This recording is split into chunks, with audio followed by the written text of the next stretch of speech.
Kabila po ng track record na ito ni Mr. Zaldico, ang masaklap po, inappoint po siya ng Kamara de Representantes bilang tagapagbantay ng kaban ng bayan. Si Dracula, inappoint mo bilang tagapagbantay ng blood bank ng bayan. Ito ang wow trending matapos na makuryente sa interview ni Vice President Sara Duterte ang chairman ng House of Appropriation Committee na si Zaldico. Nakalkal ng mga netizen ang privilege speech ni Senador Joel Villanueva na kung saan ipinakita ni Senador Villanueva isa-isa ang mga kaso ni Ako Bicol Party List Representative Ili Zaldico. Si Zaldico ang nagmamay-ari ng Sunwest Corporation na nililing sa Parmali. Ang kumpanya na ito ang nakakontrata na magsusupply sana ng laptop sa DepEd pero naging scam issue. Meron pang 15 billion complaints sa ironically.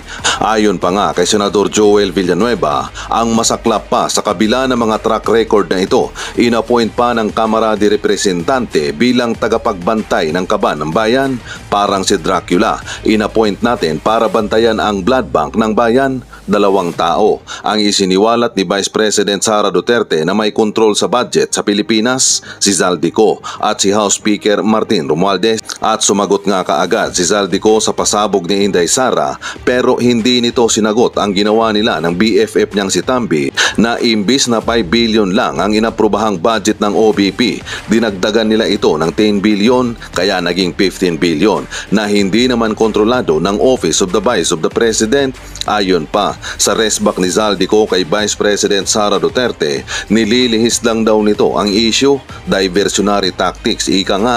Kaya matapos nga na mag-viral ang interview na ito ni Inday Sara, lumabas ang totoong baho ni Zaldico.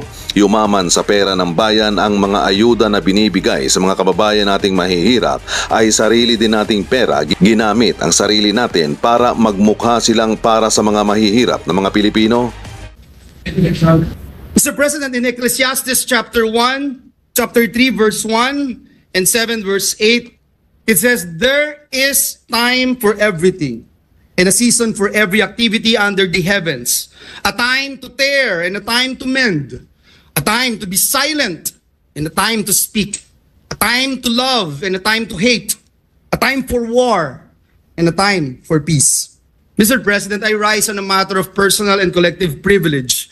And let me also begin by quoting Proverbs chapter 22, verse 1. It says there, "A good name is to be chosen than great riches." Pinalaki po ako, Ginoong Pangulo, ng aking mga magulang sa bersikulong ito sa Biblia, na pinakamahalaga ang malinis na pangalan, far more important than gold and silver. Napakahalaga na maintindihan na ang pagkakasala sa Diyos ay mas masahol pa sa kahit anong kasalanang pwede mong magawa sa iyong kapwa-tao. Every first grader, every Sunday schooler knows that liars go to hell. Simulat sa Paul, malinaw po ang ating pamantayan, Ginoong Pangulo, maging tapat sa pagkakatawag at paglilingkod natin para sa Diyos at bayan. Kaya ngayong araw pong ito, kasama po natin sa bulwagang ito, ang aking mga kaibigan, itinuturing ko pong pamilya, mga ate, kuya, nakasama po natin at sila po, Ginoong Pangulo, ang mga buhay na patotoo, buhay na saksi kung paano natin isinabuhay ang pamantayang ito. Ito rin po ang dahilan kung bakit tayo tumatayo ngayon sapagkat hindi lang po dinudungisan at niyuyurakan ang ating pangalan at pagkatao, kung hindi higit po sa lahat, ang institusyon na minamahal nating lahat, ang institusyon ng Senado ng Republika ng Pilipinas. Ginoong Pangulo, mayroon pong naninira, pilit na ibinabagsak, iniinsulto, at inaalipusta ang mga miyembro ng Senado, maging ang ating pinakamamahal na institusyon. Let me set the record straight, Mr. President, at para po mas madali, true or false na lang po tayo sa mga paratang ng pinuno ng pinakamakapangyarihang komite sa Kamara de Representantes, ang may hawak ng budget, ang House Committee on Appropriations, na walang iba kung hindi itong party list representative na Zaldico. Unang paratang po sa atin, Ginoong Pangulo, may kaso daw po tayo sa ombudsman. True or false? Ang sagot, false. Ang pinag-usapan ng gawa-gawang reklamo noon, isang sulat po na mula sa ating opisina. Ito pong gawa-gawang reklamo noon ay katawa-tawa sapagkat ang ginamit po, kung po pwede po nating ipakita, na font ay Comic Sans. Yan po ang ginamit na font, pang-comedy po. Ang letterhead po na ginamit ay Buhay Party List.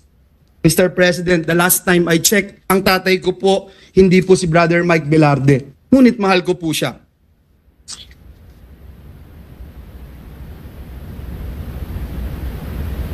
Mismong NBI din po ay nag-certify. Forge, peke, ang pirma ni Joel Villanueva.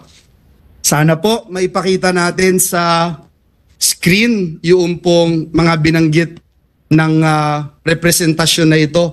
And we are willing to wait kung hindi pa po ready, Mr. President. Yes, if there are technical difficulties, maybe we can suspend until... Sapagkat ayaw po natin ng walang resibo at ayaw natin ng walang ebidensya. Comic Sans na ginamit. Ultimo po, si King of Comedy, Dolphy, hindi po ginagamit yung ganyang font. At higit sa lahat, sana po makita natin yung dun sa taas, representative daw po ako ng Buhay Party List, Mr. President. Mr. President, ito po ay katibayan na noong mga panahon na yon, 2016 pa po ito, Mr. President, bago ho ako maluklok bilang senador ng Republika ng Pilipinas. Pine-persecute na po tayo, pinararatangan, pero tapos na po ang laban. Noon pa po, na-dismiss na po ang ibinasurang lahat ang gawa-gawang reklamo na ito sa atin. Dinismiss na po ito. Pwede ho bang pakita natin yung dinismiss na po?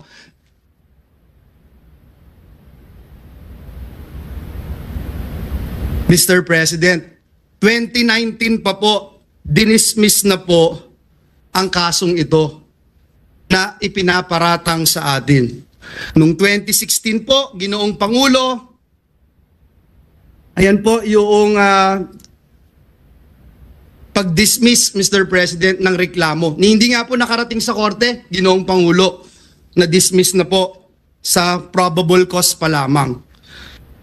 Mr. President, noong 2016, ginamit po ito, ngunit hindi nagtagumpay. Nakakuha po tayo ng 18,459,222 votes. Noong pong 2022 elections, 18 million na naman ang nakuha po natin at talagang hindi rin po pinaniwalaan ng taong bayan. Ang mga paratang na ito na ngayon po ay inuulit ng makapangyarihang chairperson ng Committee on Appropriations. Mr. President, is the Pope Catholic? Nag-research po ba at nag-aral ang nag-aakusang ito sa atin? Ngayon po, kakalkalin ngayon ang kanyang mga kaso. Nakakalungkot po dahil kaibigan naman po natin siya.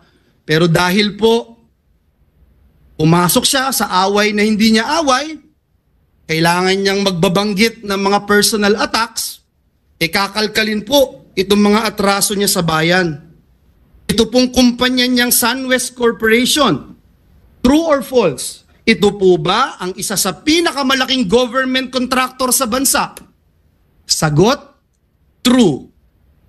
True or false?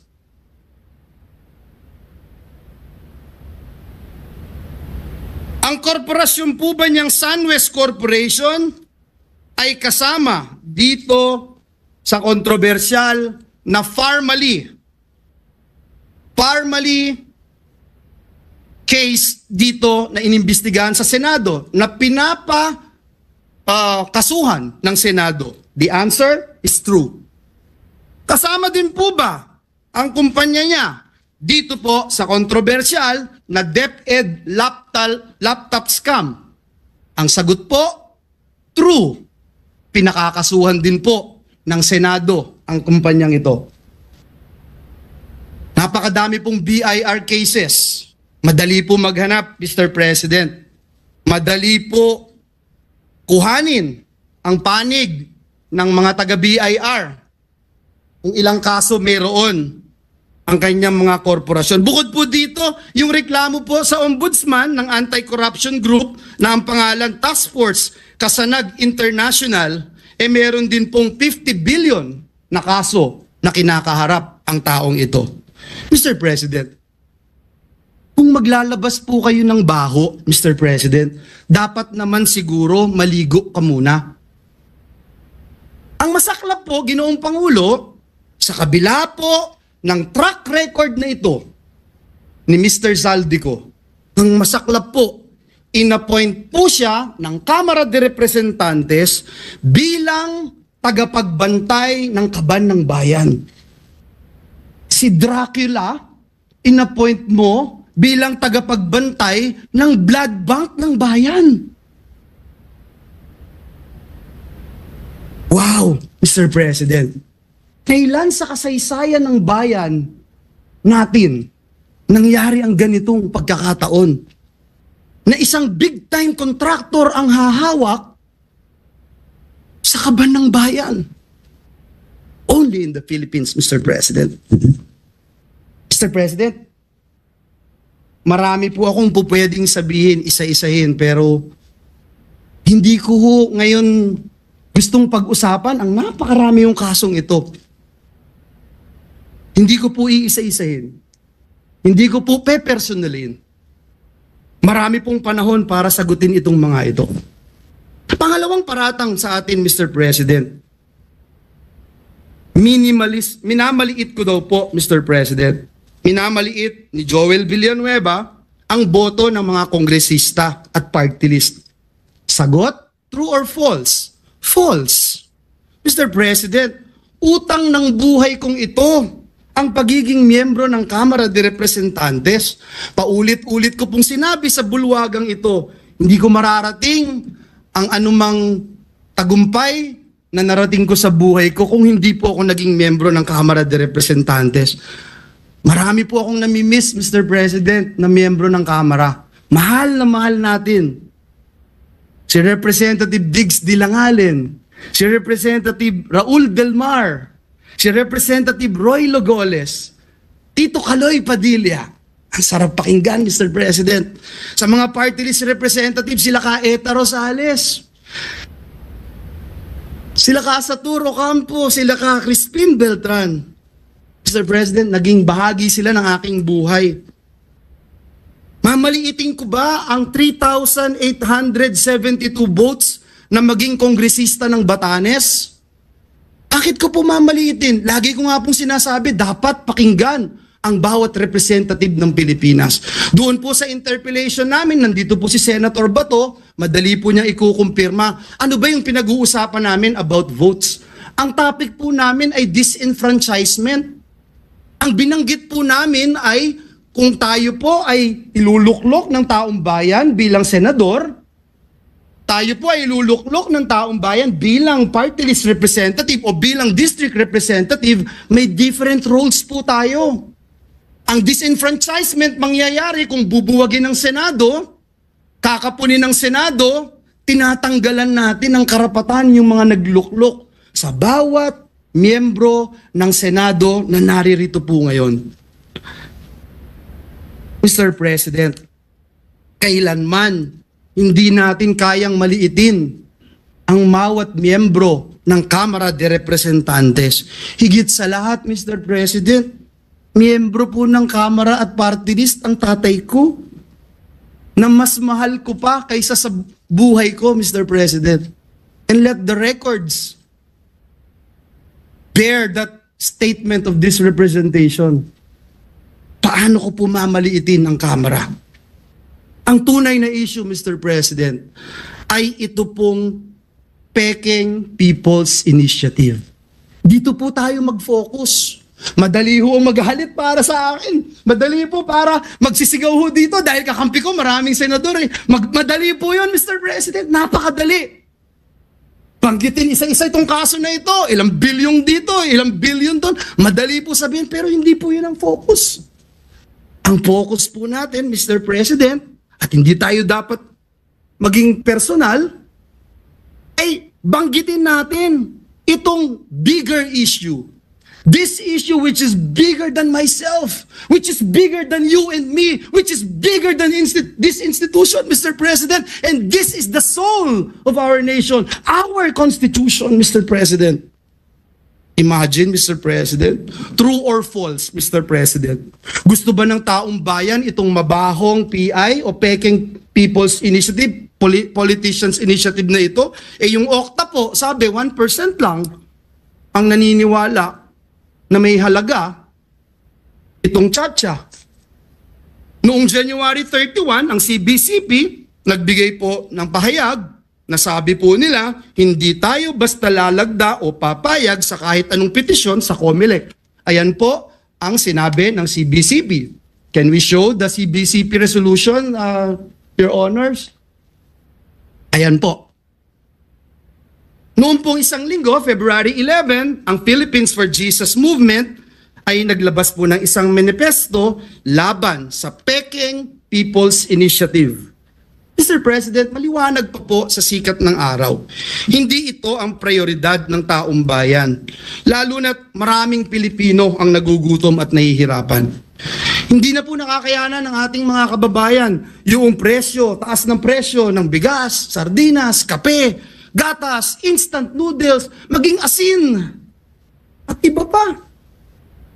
Nagluluksa pa rin hanggang ngayon ang maraming kababayan natin. Biktima ng baha at landslide doon po sa Davao. Nagsimula na ang El Nino, Mr. President. Anong magagawa nitong Peking PI sa El Nino? May haharapin tayong tagtuyot. May haharaping tagtuyot ang ating mga magsasaka, Mr. President. Mga kababayan natin, na hanggang sa buwan ng Mayo haharapin ang El Nino. Bagsak pa rin ang kalidad ng edukasyon. Andyan po ang mga commissioners ng EDCOM sa pamumuno ni Senator Gatchalian. Kulelat pa rin ang mga estudyante natin sa PISA. Mga bagong graduates, below minimum wage. Below minimum wage ang tinatanggap. Mr. President, napakatindi ng traffic, tinitiis ng mga manggagawa natin ang araw-araw na kalbaryo. Mga OFWs natin na di-displace, Mr. President. Mga kababayan po natin na nagtatrabaho katulad ng nangyari sa New Zealand, doon po sa Saudi Arabia. Mr. President, hirap na yung taong bayan. Pero, mabaho at peking PI pa rin ang gustong asikasuhin ng mga taong nagtutulak nito. At nung mahuli, mayabang lang kayo. Senado, papogi lang kayo. Senado, gawin nyo to, gawin nyo yan. Mr. President, ano ba talagang layunin ng mga taong nagsusulong ng Peking PI? Tanggalin ang Senado sa napakahalaga at napakasagradong proseso ng pag-amyenda o pagrebisa ng ating Constitution. Is this true or false? True, Mr. President, ang sagot. Iyan po ang nakalagay sa pinapipirmahan nila. Mr. President, may nanununog ng bahay natin, nahuli natin, may dalang sulo, sinusunog ang ating mga poste ng bahay natin, at nung mahuli natin sila, sa halip na magpakumbaba, sa halip na aminin na sila'y nagkamali, sila pa po ang galit, Mr. President. Sila pa po yung nambubuli.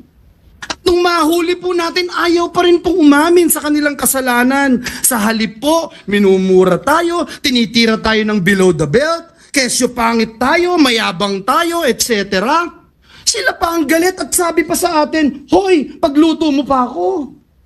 Hoy, next week, ipasa mo to. Mr. President, hindi ho punching bag ang Senado. Naniniwala akong hindi tayo papayag maging punching bag, Mr. President. Sa mga kababayan po nating nanunod ngayon, sa mga kababayan po nating sumusubaybay, kapag nangyari po ang gusto nilang pagbabago sa konstitusyon, mababaliwala po ang inyong Senado. At At mas magiging madali ng magpalit ng konstitusyon kesa magpalit ng pangalan ng kalye. Ito po ba ang gusto natin dito sa Pilipinas? Uulitin ko po. Gusto nilang buwagin at tanggalin ang boses ng Senado samantalang hindi mabilang ng mga landmark legislations na tinrabaho ng mga miyembro ng Senado. Uunahin ko na po kayo, Senate President, yung Bangsamoro Organic Law. Kung wala po kayo, hindi ko kayo nagsulong nito, hindi ko magiging batas ito. Si Senator Loren Legarda, kung hindi pinangunahan itong Clean Air Act, Clean Water Act, Ecological Solid Waste Act, may mangyayari po kaya? Si Senator JB, kung wala, may Universal Healthcare Act kaya? Si Senator Risa, kung wala, may expanded maternity leave law kaya? Mr. President, si Senator Angara, meron kayang Tatak Pinoy, may regional specialty centers. Si Senator Binay, meron kayang expanded NIPAS Act, Anti-Child Sexual Abuse or Exploitation Materials Act. Si Senator Alan Cayetano, meron kayang Good Manners and the Values Education Act. Meron kayang Bayanihan to Heal as One Act. Meron kayang Bayanihan to Recover as One Act na isinulong ni Senator Alan Cayetano. Si Senator Pia Cayetano, meron kayang Reproductive Health Act, may Cheaper Medicines Act, meron kayang Syntax Reform Law, etc. Si Senator Bato, meron kayang BFP Modernization Act. At just recently, itong PNP Reorganization Act. Si Senator Jinggoy, kung wala, meron ko kaya itong Strengthening Professionalism and Promoting the Continuity of Policies and Modernization Initiatives in the AFP. At higit sa lahat, mamaya itatakel na natin yung pagtaas ng sweldo ng mga manggagawa. Kung wala si Senator Win, meron kayang Excellence in Teacher Education Act. Kung wala si Senator Bongo, meron kayang mga malasakit center sa Pilipinas. Kung wala si Senator Grace po, meron kayang amendments to the Public Services Act. Kung wala po si Senator Bong Revilla, meron kayang Teaching Supplies Allowance Act. Wala si Senator Tolentino, meron kayang resetting itong mga nangyaring kailangang eleksyon at itong mga paglilitis at pag-iimbestiga ng Senado sa mga anomalya na nangyayari sa ating bayan. Kung wala si Senator Amy Marcos, anong kayang amendments to the Foreign Investments Act? Mr. President, I can go on and on and on, Mr. President. Kung gaano karami ang tinrabaho ng inyong Senado, hindi para sa personal na interes, hindi para lumawig ang aming mga termino, hindi para lumaki ang pondo na aming kailangang hawakan. Mr. President, Ginoong Pangulo, patuloy po akong nagdadasal. Patuloy kong ipinagdadasal ang ating mga kasamahan sa Kamara de Representantes. Lalo na po si Ginoong Zaldico. Mr. President, kung ayaw niya pong maniwala sa akin, i-quote ko na lang po yung sinabi ni Speaker Martin Romualdez, "Don't throw stones if you live in a glass house." Yan po ang sinabi ni Speaker. Sana po marinig po ng ating mga kasamahan. Pinapanalangin ko po na bigyan tayo nawa ng Panginoong Diyos ng lakas, talino, maging kakayahan para magpatawad, Ginoong Pangulo, at pagtuunan ng pansin higit sa lahat. Ano po ba ang tunay na kailangan ng bayan ngayon? At ipanalo natin ang taong bayan. Sa halip na pagtuunan natin ng pansin kung sinong mas magaling, kung sinong mas magandang lalaki o kung sino man ang mas mayabang. Hindi po ang mabaho at pekeng People's Politicians Initiative ang kailangan ni Juan de la Cruz. Sa tindi po ng kahirapan, sa tindi ng traffic, sa tindi ng gutom, hindi po PI ang kailangan. Ang kailangan po, Mr. President, ni Juan de la Cruz ay pambili ng gamot. Kailangan po niya ng pagkain sa hapagkainan nila. Ang kailangan po niya ay dekalidad na edukasyon. Ang kailangan po niya ay trabaho at magandang kita. Nawa, Ginoong Pangulo, matuldukan na ang mabaho at pekeng People's Initiative. Marami na pong nagawa ang inyong Senado, pero kulang pa.